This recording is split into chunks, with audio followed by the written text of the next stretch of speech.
17h23, autre gros événement du week-end, vous l'avez suivi pour certains, le Grand Prix de Monaco en Formule 1, toujours très attendu, mais aussi malheureusement toujours aussi peu de suspense. Juju, on connaissait le podium depuis la veille et les qualifs, c'est ça ? Exactement. En qualif, c'était Lando Norris, Charles Leclerc, Oscar Piastri. Et à l'arrivée, c'est le même trio qui termine la course. Lando Norris, c'est sa 6e victoire en carrière, accompagné sur le podium donc, par Charles Leclerc et Oscar Piastri. La course a été marquée par cette nouvelle règle aussi, avec 2 arrêts obligatoires. Et grâce aussi à une stratégie bien menée par Racing Bulls, Isaac Hadjar termine 6e. Vous dire que Esteban Ocon a terminé 7e, alors que Pierre Gasly lui a été contraint à l'abandon. Pour revenir sur ce Grand Prix de Monaco, Christian Horner, le patron de Red Bull, lui, il appelle à des modifications, tout simplement. Regardez ce qu'il a déclaré après la course. C'est impossible de dépasser ici. Il faut créer davantage d'espace de freinage, que ce soit à la sortie du tunnel ou au premier virage. On devrait vraiment se renseigner. Les voitures sont tellement grosses maintenant qu'on n'a plus la possibilité de se croiser. Tout le monde sait que la course s'est pratiquement terminée lors des qualifs le samedi. Alors, est-ce que vous êtes d'accord ? Dans un instant, on aura un expert Formule 1, mais le petit tour de plateau, vous êtes d'accord avec Christian Horner ? Il faut réformer, voire supprimer ce Grand Prix de Formule 1. Je ne vais pas voir Pierrot, parce que je sais que toi, tu n'aimes pas cette idée. Pierre-Etienne ? On peut réfléchir à des modifications, mais en tout cas, ça me semble impensable de le supprimer. C'est un rendez-vous majeur de la saison, donc il faut essayer de... C'est mythique au possible. Moi, ça me fait rêver, donc on ne peut pas supprimer cette course. Mais il ne se passe rien ? Sauf que t'as déjà entendu parler est-ce que je termine ? T'as déjà entendu parler du concept de triple couronne ? Oui. Triple couronne, c'est les 3 plus grandes courses automobiles que tu peux remporter. C'est le Graal absolu de tous les cyclistes. Tu vas nous citer les 500 Indianapolis, le Grand Prix de Monaco et Le Mans, c'est ça ? Exactement. Et il y a un seul pilote dans toute l'histoire qui a réussi à le faire. C'est le père de Damon Hill, Graham Hill. C'est absolument mythique. Et pour les anglo-saxons, la triple couronne, c'est un mythe absolu. Donc je veux dire, c'est là depuis 1950, donc c'est inenvisageable de le supprimer. Mais effectivement, il faut réfléchir à des modifications, quoi. On va en parler avec quelqu'un qui s'y connaît encore un petit peu mieux que nous. Il s'agit de notre Greg Noailly national, dis donc. Son surnom, c'est Grégouze. Il fait des compètes de motocross le week-end. Et c'est le premier défenseur du Grand Prix de Monaco. Ah, merci. Bien sûr. Viens nous rejoindre. mon gars. Bah oui, mais parce que ce matin, on en parlait dans la rédac. Et il disait, mais vous êtes des fous. On ne touche pas au Grand Prix de Monaco, etc. C'est bizarre que ce soit ici, là. Ouais, c'est pas mal. T'habitues pas trop quand même. Pourquoi il ne faut surtout pas toucher au Grand Prix de Monaco, même si on se fait suer, excusez-moi. Déjà, parce que Pierre-Etienne l'a un petit peu commencé à l'évoquer, c'est un Grand Prix qui est historique, c'est un des tout premiers Grands Prix. Il devait potentiellement un petit peu sortir de cette liste-là, il a été prolongé jusqu'en 2031. Et en fait, moi je trouve qu'il est historique, pourquoi ? Parce que ça ne se joue pas forcément que le dimanche, il faut l'accepter. Exactement. Ça se joue le samedi. Le samedi, c'est le moment que tout le monde attend, c'est les meilleurs pilotes qui s'affrontent sur un tour, ce sera le plus rapide. Et il faut l'accepter, c'est une fois par saison, c'est pas si grave si une fois dans la saison, on n'a pas le grand spectacle le dimanche. Oui, mais même Zizou, sur la grille de départ, il le dit, bon, on sait qu'il va rien se passer, mais on vient voir. Mais il vient. Mais oui, mais pourquoi ? Il n'y a rien à voir. Parce qu'il y a la soirée à Monaco. Voilà, pour se montrer. Non, mais pas pour se montrer. Ah bah Miami, c'est pas du tout le cas. Personne n'y va pour se montrer. C'est l'ambassadeur d'Alpine, quand même. Pierre Boubi. Non, mais moi, ça me fascine qu'on dise en fait que ça se passe que à Monaco ou des grands prix où ça se passe rien. Il y a plein de grands prix où c'est ultra chiant et beaucoup plus chiant qu'à Monaco. Mais évidemment. Le prochain, en Espagne. À Barcelone. À Barcelone, le vendredi, le samedi et le dimanche, on s'ennuie. Voilà. Merci. On verra, on te reparlera lundi d'après. Mais c'est pas chez nous, c'est Écoute, en fait, si jamais tu veux, là, parce que Christian Horner, il me fait rigoler, mais en fait, lui, il a un discours de perdant parce qu'il a perdu. Ils espéraient qu'il y ait un drapeau rouge pour pouvoir justement bénéficier. C'est pas le seul, hein. Mais non, mais c'est pas non, mais seul, quand Verstappen était premier, il se posait pas la question de savoir s'il pouvait doubler. Regardez la stratégie qu'a employée Racing Bull. La stratégie Racing Bull, elle est lunaire. Elle a cassé les reins à tout le monde en fait. Ouais, j'ai été bon. Mais si en fait tu pars du principe qu'en fait il faut aller plus vite possible. Ils ont fait abandonner un pilote. Ils ont fait abandonner un pilote. Je peux y aller ? Il est tendu, hein. Vas-y. Non mais si tu fais une course avec des grosses voitures, et ben tu fais une course ultra large et puis tu fais 2 lignes droites d'1 kilomètre et puis c'est le plus rapide qui gagne.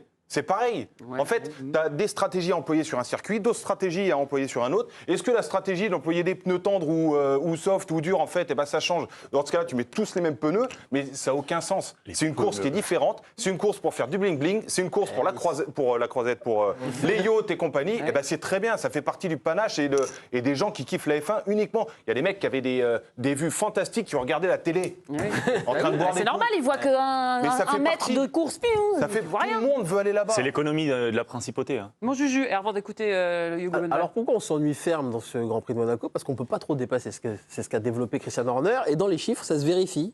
Cette année, il y a eu seulement 2 dépassements lors de ce Grand Prix. L'année dernière, 4. 2023 et 2022, vous avez vu, les conditions étaient particulières. Il a plu. Oui. 2021, aucun dépassement. Sauf qu'en Formule E, c'est possible. Jack Dennis, lui, a réalisé 12 dépassements lors de sa deuxième course de Formule E à Monaco. Greg, pourquoi c'est possible de dépasser en Formule E et pas en Formule 1 à Monaco? Parce que c'est sur la chaîne L'équipe et que c'est gratuit. Voilà. Notamment, Première aussi, il y a raison. du spectacle. Non, mais parce que c'est des pots de yaourt. les formules électriques sont un peu plus courtes. Une Formule 1, ça fait 2 mètres de large. La longueur, c'est à peu près la même. La largeur, c'est 2 mètres pour une Formule 1. C'est 1,67 mètres pour une Formule E. Puis aussi, il y a ce jeu de batterie. Il y a des modes d'attaque, ce qui pourrait correspondre un peu au DRS, mais il est bien plus important en formule électrique, donc ça offre un peu plus de spectacle aussi. C'est un peu le jeu. Et puis surtout, il n'y a pas de passage au stand obligatoire en formule électrique. Donc ça se joue uniquement sur la piste. Il n'y a pas de stratégie dans les stands comme on a pu un petit peu voir ce week-end. Hugo Bonneval, qui vit à Miami, est-ce que en termes de fame, de people, de star, il y a le Grand Prix de Miami éventuellement qui peut rivaliser avec Monaco ou ça n'a vraiment rien à voir, toi qui as un... Au Grand Prix de Miami, ils ont réussi à mettre les yachts sur le parking. Ouais, c'est sans ça, eau, c'est un bravo. concept. Eh oui, eh oui. Quand tu veux te bagarrer avec les meilleurs, il faut. Non, mais écoute, moi, le Grand Prix de Monaco, j'ai eu l'occasion d'y aller une fois et c'est exceptionnel en fait. Au-dessus de tout. Bah, je les ai pas tous faits, donc je connais pas les autres, tu vois, mais c'est une atmosphère, c'est un environnement. Alors oui, comme dit Juju, c'est la fame, tout le monde est là pour se montrer. Ah, on se doute pourquoi tu y vas. Hein. Mais c'est génial. Tu vois quand même des voitures rouler à une vitesse. Tu te rends pas compte, en fait, la télé te fait pas te rendre compte à quelle vitesse ça va sur des portions et des endroits si exigus, en fait. Le tunnel de Monaco, quand tu as l'occasion de le prendre en voiture lambda, quand tu sais à quelle vitesse ils le prennent et dans quelles conditions, ça fait réfléchir quand même et tu te rends compte de la capacité de ces athlètes. Après, oui, tu peux pas doubler. Ils ont essayé de mettre 2 arrêts comme ça pour, les pit stops. voilà, pour favoriser les pit stops. C'est-à-dire qu'essayer au moment lorsque les voitures rentrent au stand, le temps de changement de roue. C'est ça, si je ne dis pas de bêtises, le temps de changer les pneus. Voilà, ils ont essayé d'en rajouter pour que les écuries qui sont mauvaises, type Ferrari, perdent des points. Les écuries qui sont bonnes, type Red Bull, parce qu'ils ont des pit stops qui sont exceptionnels, arrivent à essayer de récupérer des secondes. Verdict, c'est un échec ou...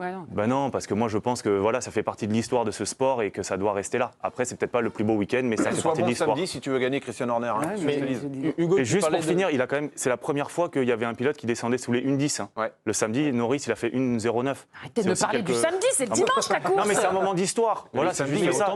L'histoire de ce sport, ça fait partie de ces moments. Mais Monaco, ça se joue en Formule 1. En tout cas, depuis des années, ça a été décrit comme ça. C'est le Grand Prix où on va juger si un pilote est vraiment très bon. Si un pilote est capable de faire un très bon chrono, celui qui gagne Monaco, c'est dans son nom, c'est marqué. C'est pour ça que Charles Leclerc, bien qu'il soit monégasque, ou même Nico Rosberg, qui l'a remporté 3 fois de suite, c'est historique et ça juge un pilote. Monaco, c'est pour ça aussi, c'est très compliqué. Donc on juge un pilote à Monaco. Ouais, ça me fait penser de toute proportion gardée à Milan-San Remo en vélo. Parce que c'est-à-dire, oui, mais c'est une course absolument mythique et qui peut être ennuyeuse. Milan-San Remo, souvent ça se joue dans le Poggio, ça se joue tout à la fin.